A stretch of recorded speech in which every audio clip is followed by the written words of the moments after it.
You can use the definitions of sine, cosine and tangent along with Pythagoras' theorem to find two useful identities. We can use the unit circle with equation x squared plus y squared equals 1 to show that if cos theta is equal to x and sine theta is equal to y, then sine squared theta plus cos squared theta is equal to 1. Tan theta is y over x using the unit circle, so tan theta is equal to sine theta over cos theta. These are the two identities that we need to know. So for all values of theta, sine squared theta plus cos squared theta is equal to 1. And for all values of theta, such that cos theta is not equal to 0, so the denominator of our fraction is not equal to 0, we get tan theta is equal to sine theta over cos theta. We can use these identities to simplify trig expressions, to find acute, obtuse and reflex angles, and complete proofs. To prove an identity, we start with one side and manipulate that expression until it matches the other side. So if we look at some examples, we're going to start off by simplifying expressions. Looking at the first example, we can take a common factor of 2 out, which gives us 2 bracket sine squared 4 theta plus cos squared 4 theta. And we can use our identity that sine squared theta plus cos squared theta is 1. The same applies when we've got sine squared of 4 theta and cos squared of 4 theta.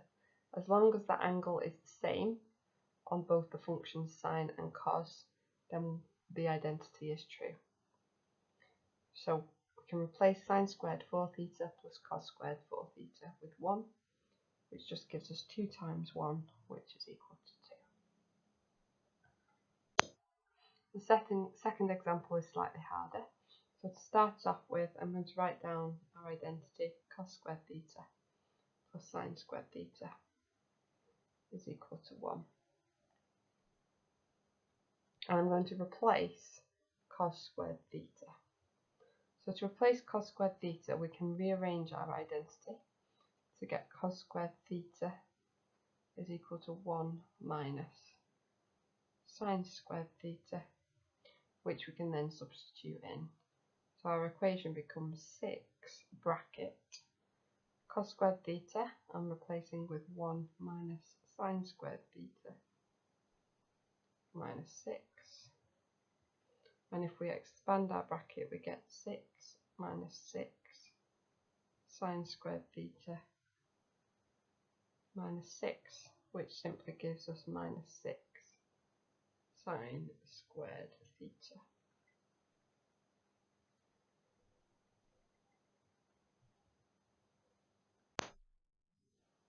For question C, I can't change the bottom using my identity as it doesn't have a squared, it's just cos 3 theta. But the top I'm going to try and replace. So again, if I write down my identity to start with, cos squared theta plus sine squared theta is equal to 1. But in this case, I've got cos squared of 3 theta plus sine squared of 3 theta is equal to 1. And I can spot that sine squared theta is equal to 1 minus cos squared theta. Or I can rearrange again to get cos squared 3 theta by itself, which gives me 1 minus sine squared of 3 theta. And I can substitute that in. So my equation becomes square root of 1 minus, and then I'm going to replace in a bracket cos squared 3 theta with 1 minus sine squared of 3 theta.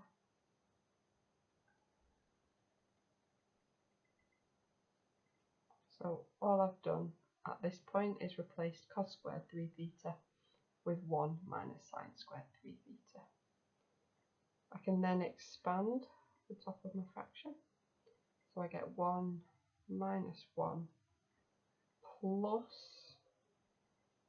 sine squared 3 theta. so just be careful when you expand your bracket.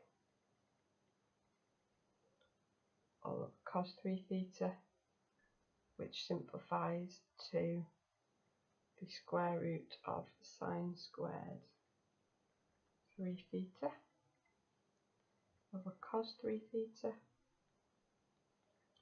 which just simplifies to sine 3 theta over cos 3 theta, and sine over cos is the same as tan, so finally we can write that as tan 3 theta. For these questions we need to draw our cast diagram, which you might not yet have done, but that does not matter. So if we just draw a little quadrant and label it cast, so C, A, S and T, and the letter in that quadrant tells us which function is positive. So between 0 and 90 degrees we have an acute angle,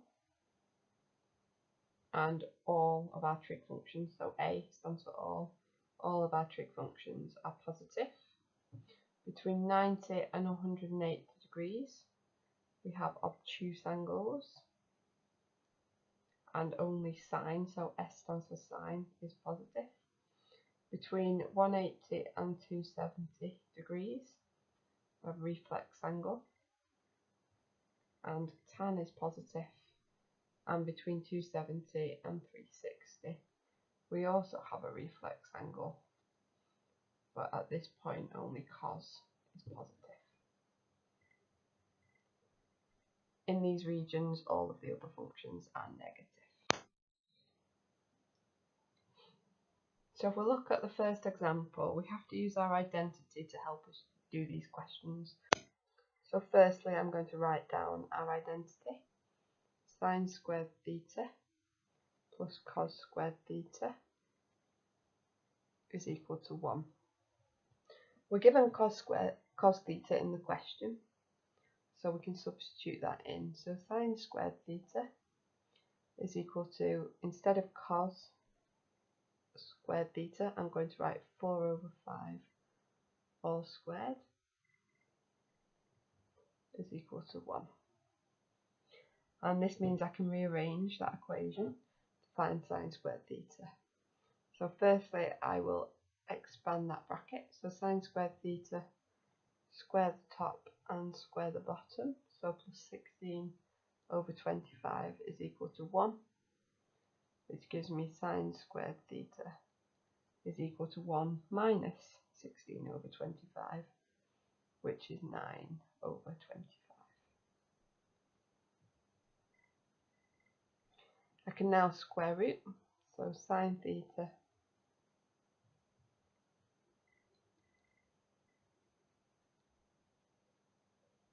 is equal to the square root of 9 over 25, so sine theta is equal to 3 over 5. And I always get a plus or minus answer when I square root. However, in the question I'm told that theta is reflex. So if I look at my cast diagram over in the corner, if I look at my two reflex angles, the only functions that are positive when I've got a reflex function are tan and cos, which means sine must be negative. So as theta is reflex,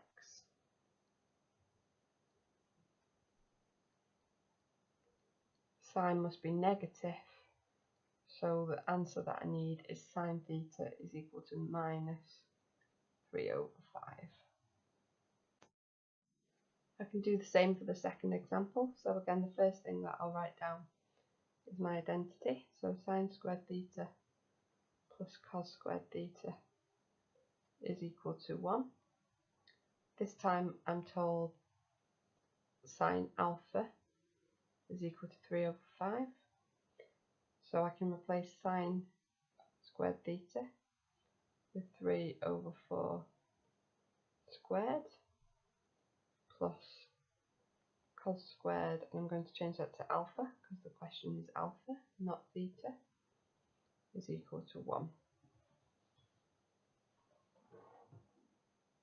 Again, I'm going to expand my bracket next, so 3 squared is 9 and 4 squared is 16, so 9 over 16 plus cos squared theta is equal to 1, which gives me cos squared theta is equal to 1 minus 9 over 16, which is 7 over 16.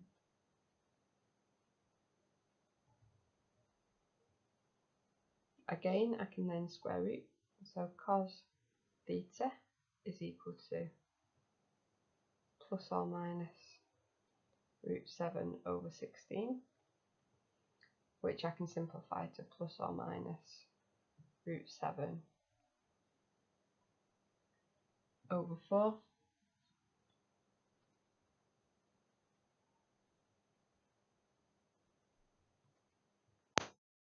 This time I'm told that alpha is obtuse. So again, if I look at my CAS diagram, the obtuse section, I know that sine is positive, which means all other functions are negative, so cos is negative. So as theta, alpha is obtuse, cos alpha is negative,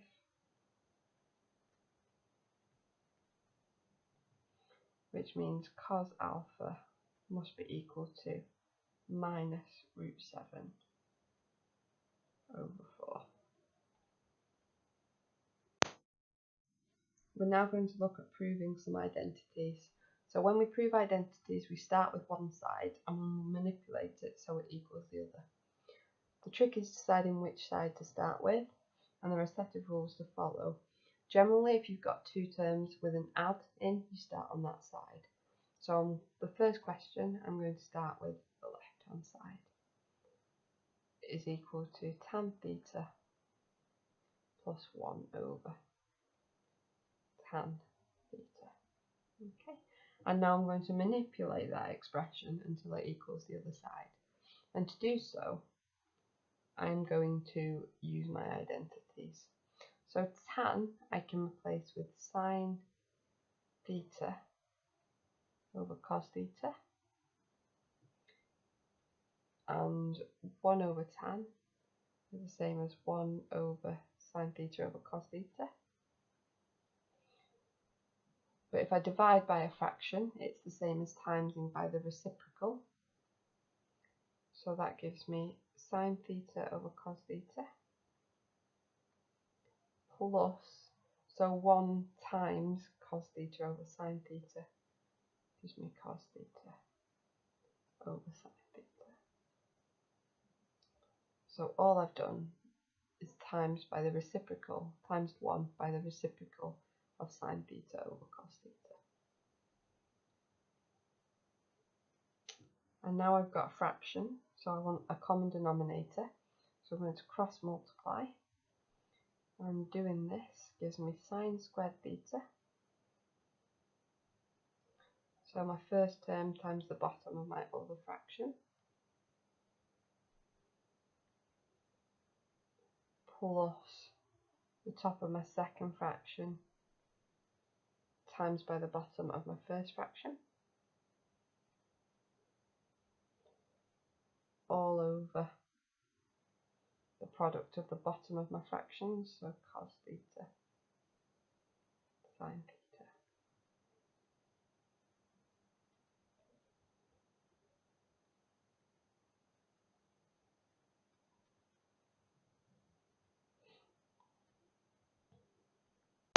And again, I can use my identity now because I know that sine squared theta plus cos squared theta is 1. So the top of my fraction just becomes 1. And I end up with 1 over cos theta sine theta, which is equal to the right hand side.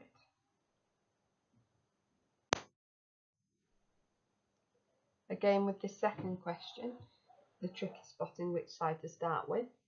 And in this question, we need to notice that the question wants us to do difference of two squares. So if we look at the left hand side again,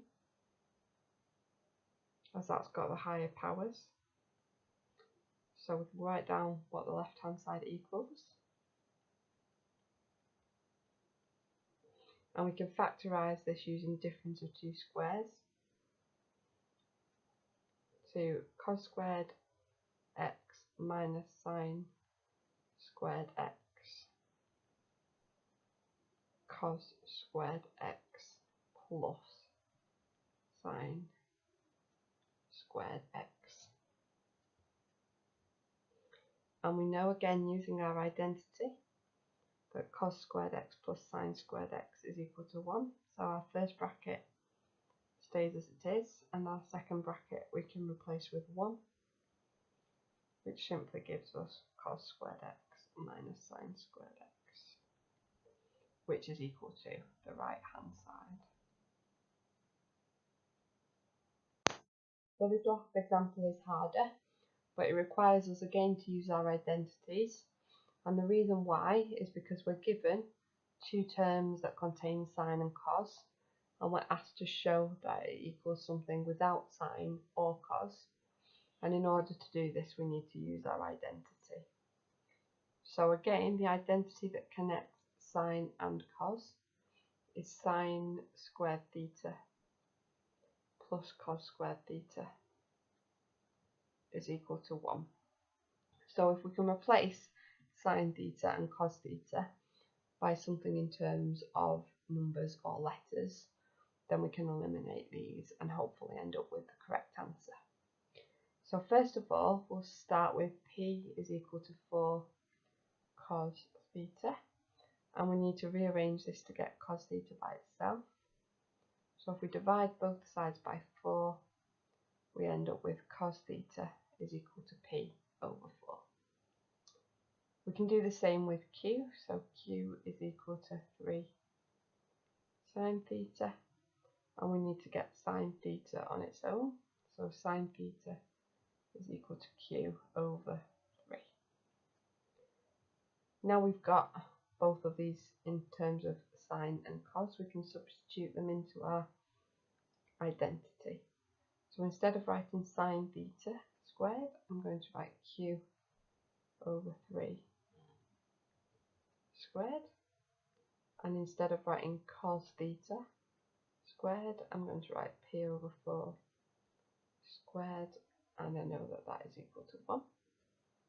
I can now expand each of these to give me q squared over 9 plus p squared over 16 is equal to 1. I don't like fractions, and there are no fractions in my answer, so I need to remove the denominators of the fractions. So firstly I'm going to times every term by 9 to get rid of the 9 off the bottom of my first fraction, which just leaves me with q squared as my first term plus 9p squared over 16, and that is equal to 1 times 9, which is 9. And then I'm going to do the same and times every term by 16 to get rid of the 16 off the bottom of my remaining fraction, which gives me 16q squared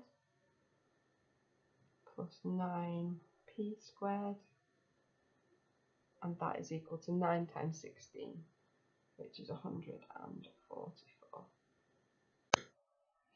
Now do exercise 10C on page 211 of your textbook. Try questions 1a to E, 5a to D, question 7 and question 10a to C. Make sure you see your teachers for help before this is due in if you are struggling.